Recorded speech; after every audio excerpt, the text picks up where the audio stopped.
Ave Maria Puríssima, sem pecado concebida. Os católicos inventaram a ciência. Hoje farei a leitura de um texto acerca da criação da ciência e do importante e crucial papel da Igreja para o seu surgimento. Nossa análise tem por base o artigo de Padre Paul Robinson, da Fraternidade Sacerdotal São Pio X. As informações detalhadas estão na descrição do vídeo. Não se esqueça de deixar o seu like e se inscrever no nosso canal. Os católicos inventaram a ciência. Eu arguo não apenas que não há inerente conflito entre religião e ciência, como também que a teologia católica foi essencial para a promoção desta. Na demonstração dessa tese, eu primeiro resumi muito dos recentes trabalhos históricos que mostram que a religião não causou a Era das Trevas. O conto de que após a queda de Roma, uma longa noite de ignorância e superstição teria se estabelecido sobre a Europa. De fato, a Idade Média foi uma era de profundo e rápido progresso tecnológico, no final da qual a Europa ultrapassou o resto do mundo. Além disso, a chamada Revolução Científica do século XVI foi o resultado dos desenvolvimentos iniciados pelos escolásticos no século XI. Portanto, minha atenção inclinou-se para o porquê de os escolásticos interessarem-se pela ciência. Por que a desenvolveram na Europa durante esse período? Por que não desenvolveram outra coisa? Eu achei as respostas a estes questionamentos nas características sem iguais da teologia católica. Estas não são palavras de um católico, não são palavras de um lobista da religião. Ao contrário, elas vêm da boca do sociólogo e historiador Rodney Stark, e elas aparecem em um livro que escreveu para a editora da Universidade de Princeton. Além disso, ele ressalta que foi o cristianismo e não o protestantismo que sustentou a ascensão da ciência, e que alguns de meus argumentos centrais já se tornaram convencionais entre os historiadores da ciência. Neste artigo, vamos defender as afirmações de Stark, explicando, primeiramente, o que era necessário para a ascensão da ciência. Em seguida, por que esta ascensão não aconteceu antes da Idade Média. E, por fim, por que a teologia católica deu origem à ciência.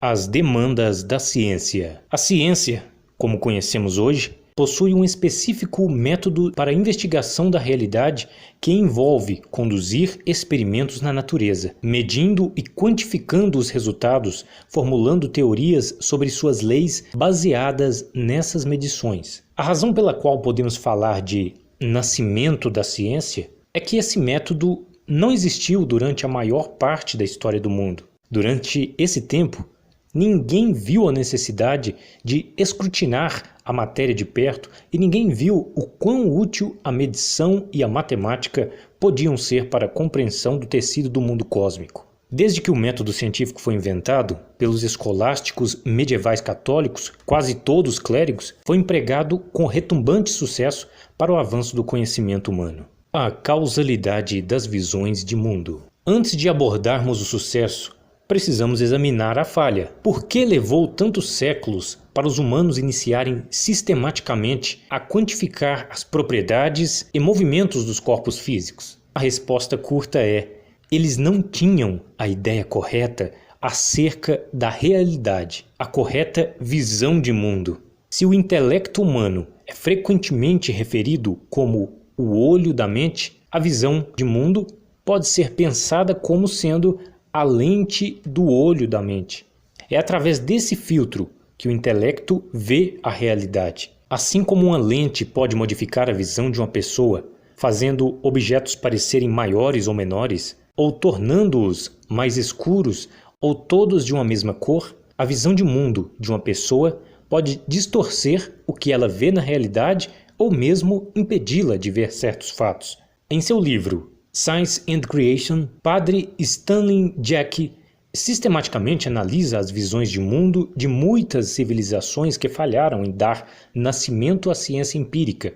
Os indianos, chineses, maias, incas, gregos, egípcios, babilônios e muçulmanos. Sua conclusão é que certos elementos comuns de suas visões de mundo simplesmente as impediram de acreditar que há leis da natureza, ou de pensarem que poderiam investigar as propriedades quantitativas dos corpos na intenção de descobri-las. As duas ideias que mais imobilizavam eram a de que o mundo é eterno e que se move em ciclos incompreensíveis. Invariavelmente falharam em formular a noção de lei física ou a lei da natureza. Suas cosmologias refletiam uma visão da natureza panteísta ou animista, capturada em uma esteira de perenes e inexoráveis retornos. Não temos espaço aqui para abordarmos em detalhe o porquê dessas duas ideias sufocarem a ciência, mas cabe dizer que elas fazem a realidade ter uma inevitabilidade irracional ao invés de uma inteligibilidade racional. A teologia vem em socorro. Por que a Idade Média Católica foi bem sucedida onde tantas outras falharam? Novamente, por causa da visão de mundo. Dessa vez, uma que permeou a sociedade através do mistério da Santa Mãe Igreja. Há duas crenças que foram particularmente poderosas para conduzir à invenção da ciência: a criação e a encarnação. A criação. Em primeiro lugar, para o desenvolvimento da ciência, é importante uma cultura que creia que uma mente está por detrás do que acontece no mundo. Uma mente que permanece fora desse mundo e tem o poder de legislar sobre ele, de vinculá-lo a leis consistentes e racionais. Isso é exatamente o que foi ensinado aos católicos sobre Deus. Eles foram, além disso, instruídos de que Deus nos fez à sua imagem, especialmente no poder racional de nossa alma imaterial. Portanto, quando um católico observa a realidade, ele crê justamente que há uma ordem racional nela, advinda da mente de Deus, e que sua própria mente foi feita pelo mesmo Deus. Essa visão de mundo engendra uma grande confiança de que nós podemos descobrir as leis inerentes à realidade. Além disso, os escolásticos da Alta Idade Média, ao contrário do decadente período que se iniciou no século XIV, sustentavam que os humanos são criados à imagem de Deus, mesmo na estrita hierarquia de suas faculdades. O intelecto vem primeiro, isso é verdadeiro nos humanos, portanto, deve ser verdadeiro em Deus. Ele precisa seguir seu intelecto. E como o intelecto de Deus é soberanamente sábio, então a vontade de Deus não pode escolher algo arbitrariamente. Ao contrário, tudo o que ele faz, na realidade, é executado com a sabedoria inteligível. Este posterior refinamento da concepção de Deus não é trivial. Os muçulmanos, da mesma forma, creem na criação e em um Deus transcendente, mas eles não creem em um Deus ordenado. Para eles, a vontade de Alá é suprema sobre a razão de Alá. Como resultado, o que Alá faz é arbitrário, e esta arbitrariedade é impenetrável para a razão. Eis porque a visão de mundo dos muçulmanos não conduziu ao nascimento da ciência. A encarnação. Os muçulmanos também não creem na encarnação, uma doutrina que provou-se igualmente crucial para o advento da ciência.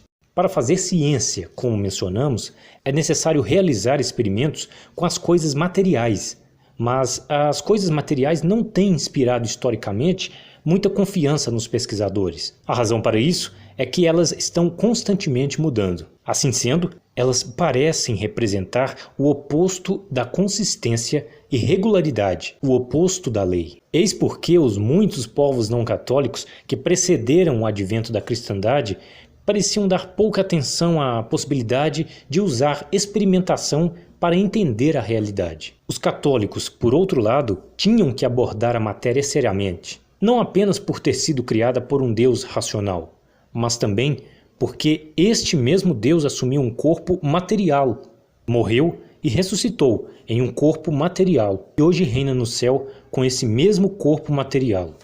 Isso a move a ter um grande respeito pelo fato empírico. A convicção católica na doutrina da encarnação faz a Igreja ver tanto a matéria como as faculdades pelas quais a vemos, nossos sentidos, sob uma luz diferente, que o mundo antigo nunca entendeu. Um desses fatos empíricos que deveríamos respeitar é o de que a visão de mundo católica conduziu à formulação do método científico. Vejamos um exemplo de um personagem medieval exercendo a sua ciência. Um cientista de verdade.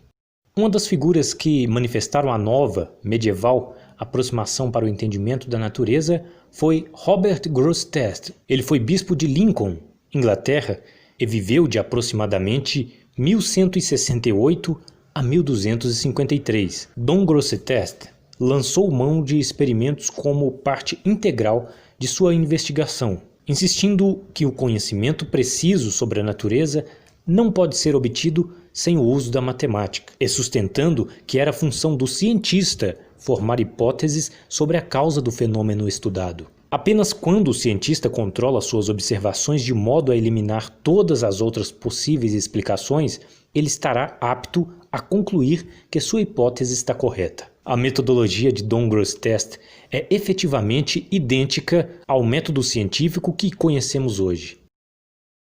Conclusão: o método científico não existiu na maior parte da história do mundo, porque ninguém experimentava com os corpos físicos e quantificava-os em ordem a descobrir as leis da natureza. Coube a uma particular visão de mundo teológica, a visão de mundo católica encarnada na cristandade medieval, inspirar nos humanos que uma investigação acurada dos corpos materiais poderia revelar leis. Impulsionados por esta confiança, cientistas da Idade Média iniciaram na humanidade um novo território de exploração, um que, desde o começo, revelou fantásticos segredos sobre a sabedoria de Deus no desenho do nosso cosmo. Sempre que acusações superficiais são arremessadas contra a Igreja sobre sua suposta oposição ao progresso científico, relembremos esse fato histórico. Foi a Mãe Igreja que deu nascimento ao empreendimento científico. Obrigado a você que assistiu a esse vídeo. Inscreva-se no canal, compartilhe nossos vídeos. Salve Maria!